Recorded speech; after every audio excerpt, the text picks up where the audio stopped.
I'm going to give you a little bit of a timeline. All right. So last week's show, it was a week out of the trade deadline. Really, nothing had happened. I can't think of any trades that I was talking about last week. But basically, I laid the groundwork for success. All right. I said, do something. Show me that there is a path that you are taking with this team, that you have a plan of sorts, right? You're not just sort of winging it. You're not just making us feel good. Let's have fun. Let's try to shoot for the playoffs. We're good enough. We're gonna get healthy. We're gonna get hot in August. Just wait until the temperature gets higher, and then we'll be able to have offense. And as the week went on, some trades started to sprinkle in. The weekend happened. You have your Arenas, you have your Jazz Chisholms, you have your Isaac Paredes.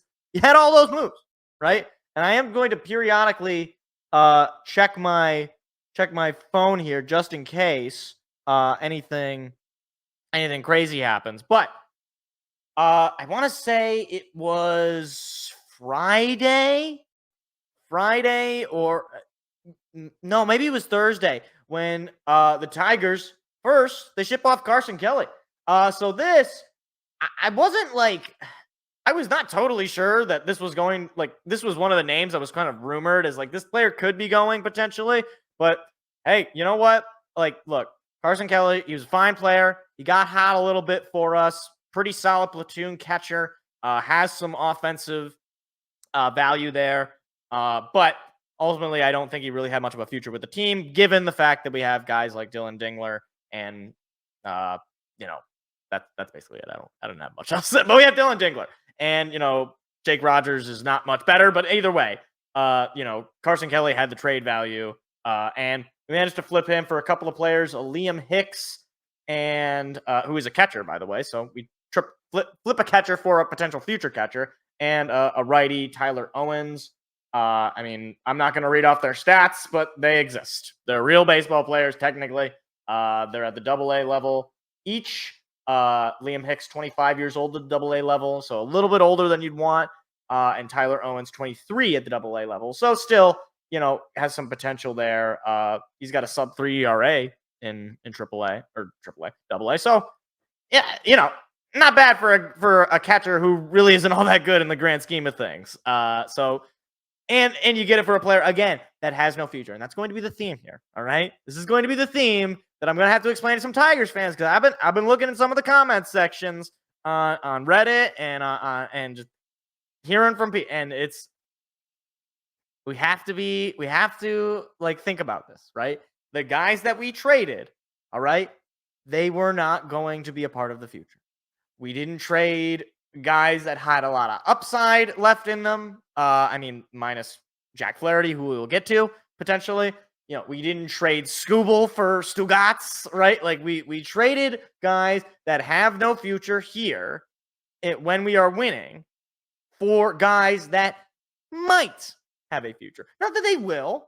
All things considered, most of them probably will not. But if one or two of them is a stud, and then maybe 3 or 4 of them are decent players, depth players, players that maybe you can package up in trades for when you're buying to get those superstar players at the trade deadline in the future. That's what it is. That's right. So anyway, we trade Carson Kelly, and then the weekend goes by and absolutely nothing. And I'm just like, oh gosh, this doesn't feel right. I don't like what are we waiting for?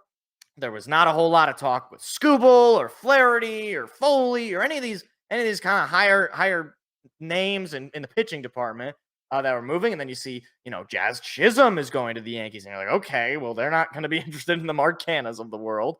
And then today, because they played a day game on the trade deadline day, which I was about ready to say this is basically tampering. It's what every other game in the league is not at 1:10 Eastern time. Why are we having our game where presumably, our GM is at least tacitly supposed to be paying attention to the game of the team in which he is the president of baseball operations?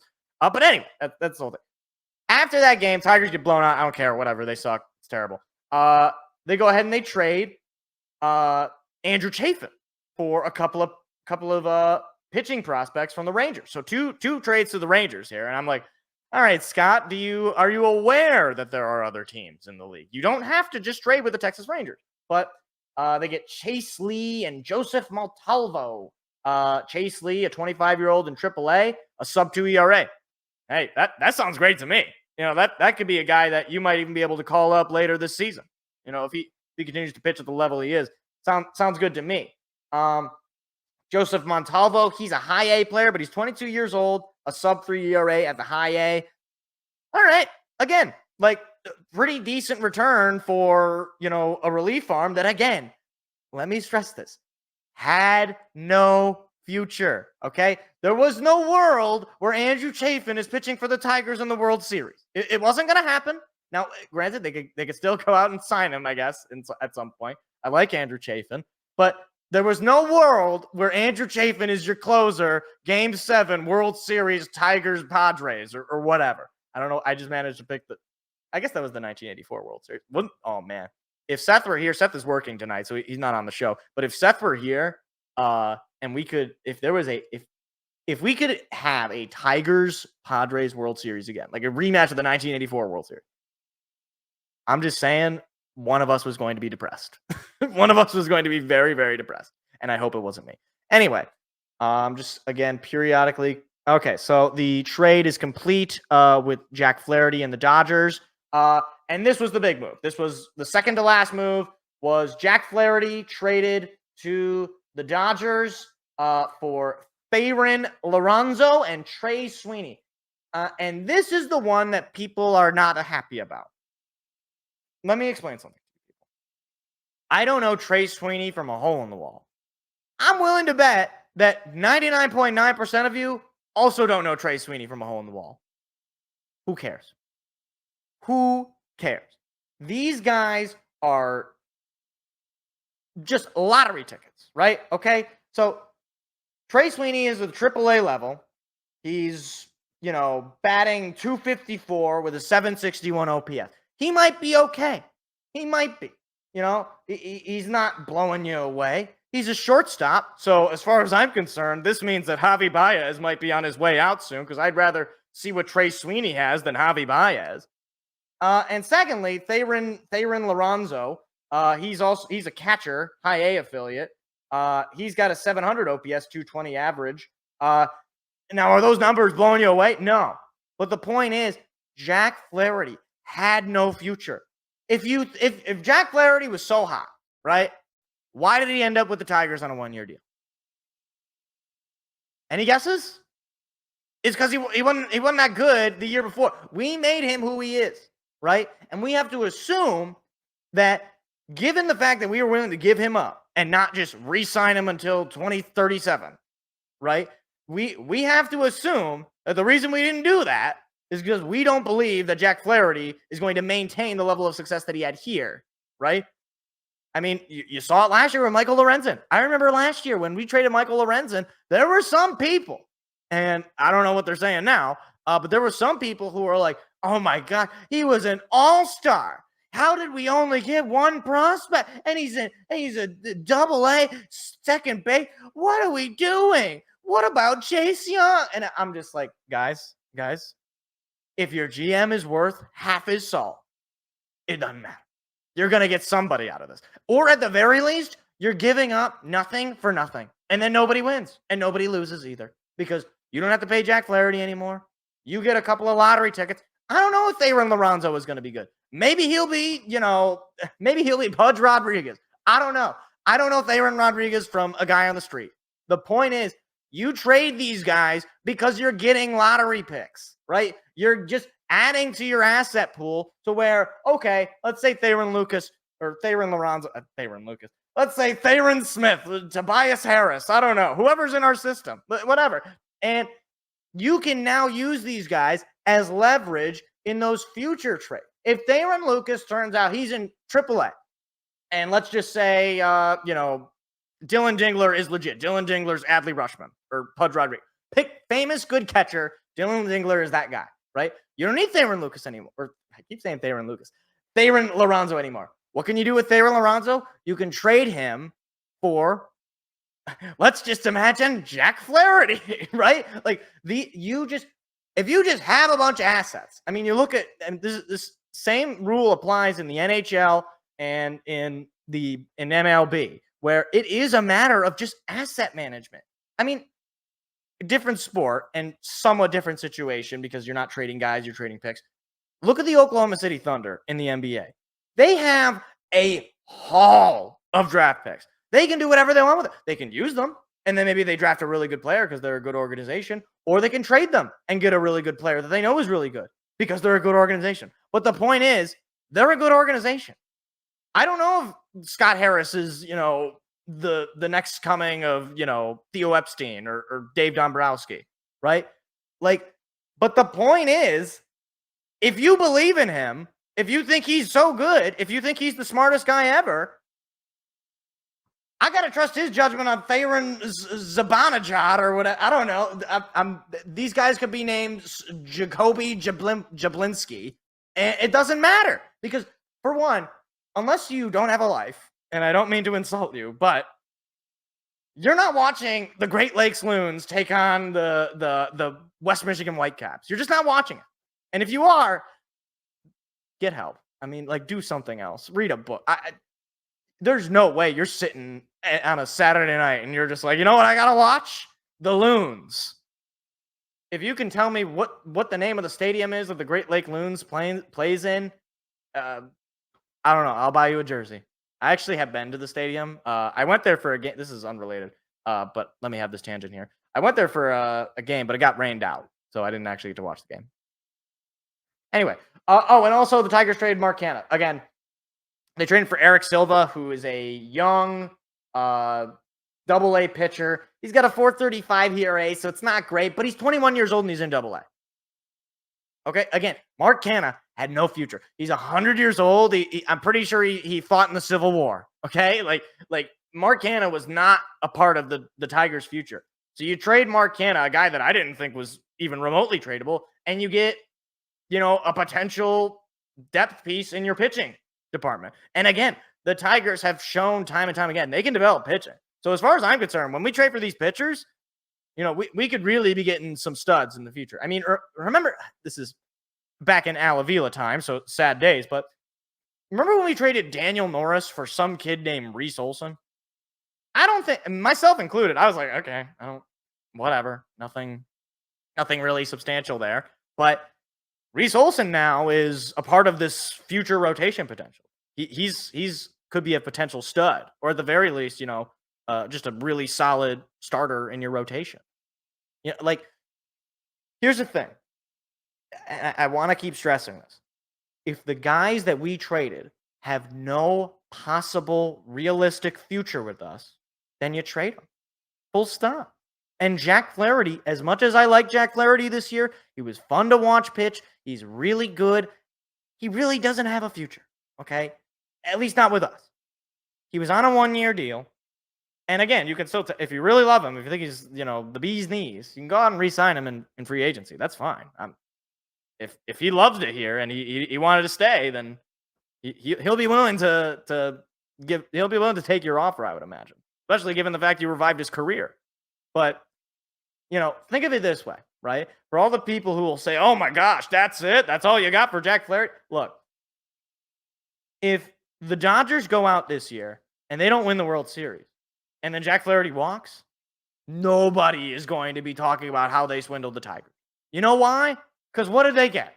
They got about half a year of Jack Flaherty and another loss in the postseason. Tigers, on the other hand, got a couple of lottery tickets. That might work out, or they might not. If we kept Jack Flaherty, we weren't going to make the playoffs. We were going to lose anyway, and he was going to walk. If we trade him, we get a couple of lottery tickets. Maybe they work, maybe they don't. But the point is, they're lottery tickets, right? If Theron Lorenzo is Pudge Rodriguez, nobody is going to care that, the Dodgers had a cool little postseason run where they lose in the World Series, right? Or Jack Flaherty wins the NL Cy Young. I don't even know if that's possible. Actually, I've never thought about that. If you have a Cy Young season, but you get traded to the different league, do you win the Cy Young for the league you started in and played most of the time in, or the league that you ended up in? Has that ever happened? I'm actually curious.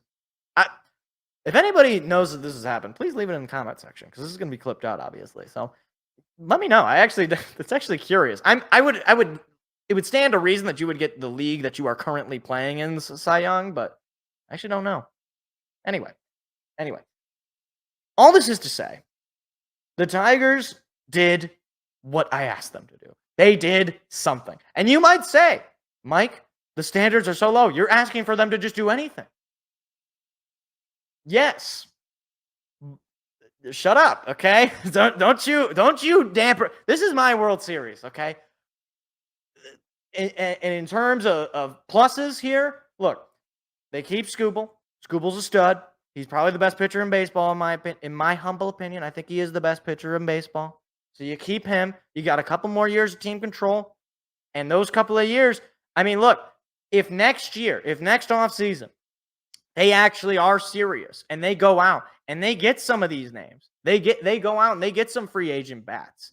They insulate some of the youth that'll be coming in, like the Jace Youngs, like now the Dylan Dinglers. And, hey, like some of these guys that are, AAA prospects. I mean, like maybe the Trey Sweeneys of the world, right? Like, or whoever, right? Like, if they make the right moves in the offseason and they actually are a little bit more serious than they have been in terms of free agency and making some trades to bring in some guys, and they continue, and some of the youth continues to develop. The Riley Greens of the world, the Colt Keats of the world, the Wenzel Perez, the Justin Henry Moore. If you can continue to develop those guys and get them better and have them grow as hitters, this could turn out well for you. Like, again, if you just get a bunch of assets, chances are 2 or 3 of them are going to work out. And especially if you're a good GM and you can identify, hey, the Dodgers are doing. I like Trey Sweeney. I like what the Dodgers have not been utilizing him. They don't have space for him anyway. So let's go out. Let's get Trey Sweeney. Let's bring him into our development crew. We're gonna fix whatever problems he might have or whatever the problems the Dodgers might view for him, and do what we can. Like, look, if Trey Sweeney sucks, okay, fine. No skin off my back. Jack Flaherty had no future. That's again, and we'll end it. We'll end this bit here with that. Jack Flaherty, Mark Canha, Carson Kelly, Andrew Chafin, not a single one of them, not one, had a realistic future of being on this team when they were contenders. Not one. So, if you are upset about the return, I don't know what to tell you. If you are jumping up and down and saying that Trey Sweeney is Derek Jeter and, Tyler Owens is Mariano Rivera, I don't know if that's the case. Liam Hicks is Pudge Rodriguez. I don't know if any of those things are the case. But if one of them is one of those players, I really got no problem with this. If 2 of them are those players, then I feel super good. Like, if your success rate with prospects is you get one good guy, and by good, I mean like league player, like player that is on your team every day. If you get one of those for basically every trade you make, that sounds great to me. Because, look, again, nobody remembers how, I mean, you can go back and look at any famous trade. There is an inherent bias towards the team that is buying, especially at the deadline, because everybody thinks, and there's no disrespect to them, it makes sense. Everybody thinks that their team is going to be the best team, right? Dodgers fans probably think this is the greatest trade ever. Even Giants fans, maybe they think this is the greatest. I mean, maybe, I don't know what Giants fans are thinking because I don't know why they're buying. But Rangers fans probably feel super, well, they probably feel all right. They probably feel like, whatever. But Dodgers fans especially, they probably feel jacked and tanned. They probably feel like everything is great. Oh my gosh, the Tigers are so dumb. They let us take their second best pitcher for, Tobias Harris and a couple of bags of potato chips. And hey, maybe they're right. If you don't win the World Series, who cares? That's what I say. So, yeah. I'm just happy that we did something that I asked. And if it doesn't work out, hey, I'll still be here doing live shows and reacting and yelling. So hey, it's a win-win for me. I root for content. Hi, it's me again. If you enjoyed what you just saw, hit the like and subscribe button. We do live shows every Tuesday at 7 p.m. Eastern. Hope to see you there.